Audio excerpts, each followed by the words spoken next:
My name is Tammy Denton, and my research project for this semester was should agents or military personnel be able to disclose information after a mission or upon retirement?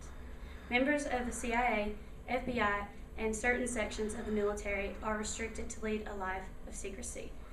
In his lecture at King College, Charles Faddis said, "The CIA is a job of secrecy. Yes, there are some sketchy things that go on, and there are many reasons why an agent would want to disclose information. Guilt and anger are the biggest driving factors. Others include giving voice, wanting to write and teach, psychological factors, and realizing, hey, I'm 50 and I've been doing this for 20 years.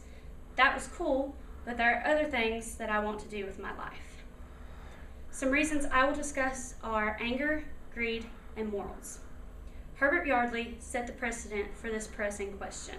He was a distinguished poker player and code-breaking genius.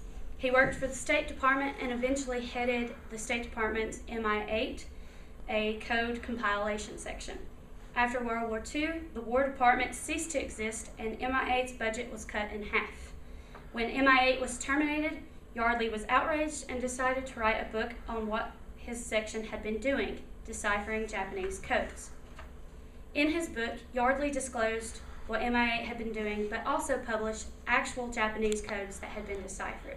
The U.S. government tried to ban this book, but had no legal precedents to make a final decision. The Japanese discovered that their codes had been broken and changed them, causing the U.S. to start over. This act of disclosure out of anger was petty and caused great repercussions for the United States. And because there was no precedent, the government didn't know what to do or how to handle the situation. So they let the situation go and planned to take measures in the future, such as arrest or even death, while Yardley went on with no punishment or reprimand. Yardley paved the way for Aldrich Ames. He disclosed information for money.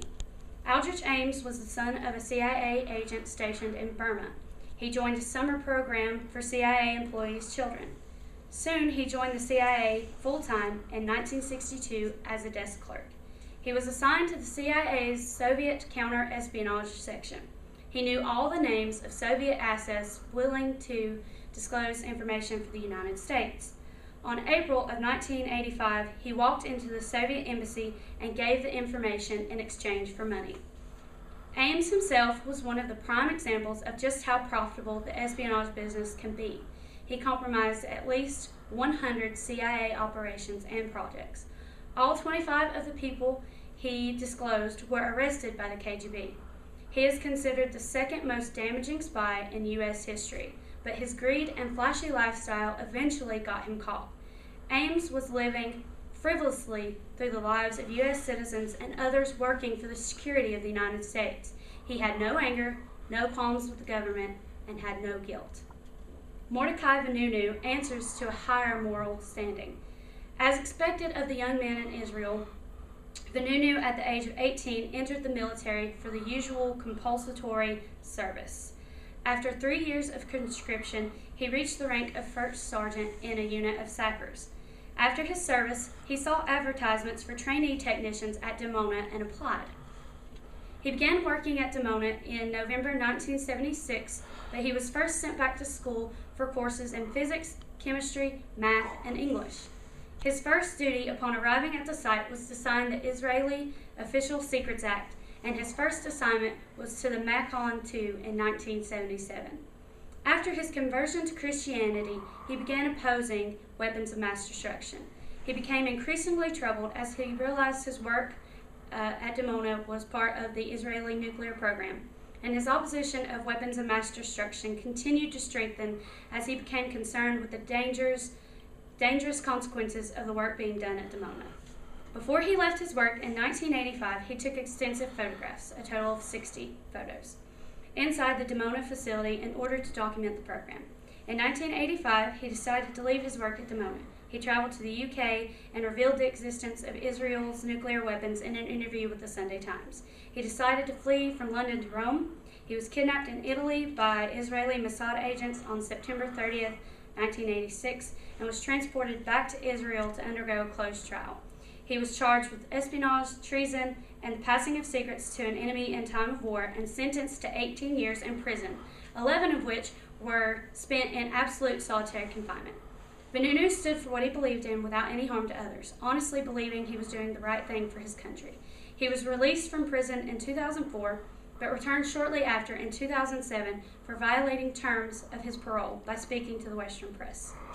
Yardley, Ames, and Vanunu all breached confidentiality of their contracts with their respective countries. Therefore, they are all traitors in the most basic sense of the word. They all broke a contract with the government. They revealed information about their respective countries they had taken an oath to keep concealed. Each one disclosed their information for very different reasons. Yardley took action out of anger and because his pride was hurt. Ames disclosed U.S. information to the USSR for money. He was lustful for worldly goods. And Vanunu disclosed information to satisfy a higher moral standing. Such disclosure should not happen, and while Vanunu's sentence was too severe for the charge, in my opinion, I still believe he did need to answer for breaching his contract. All of these men needed to face what they had done and admit that no matter what intentions, it was wrong to break the contract they had signed their names and lives to. They had to make a decision and should be willing to face the consequences of that decision. Even if they were justifying what they did morally, a true moral justification would be living for what you believe, but taking the consequences that arise for doing so. Therefore, any agent or military personnel should not be able to disclose information after a mission or upon retirement unless given clearance to do so, so they do not breach security of their country and its citizens. Thank you for your time.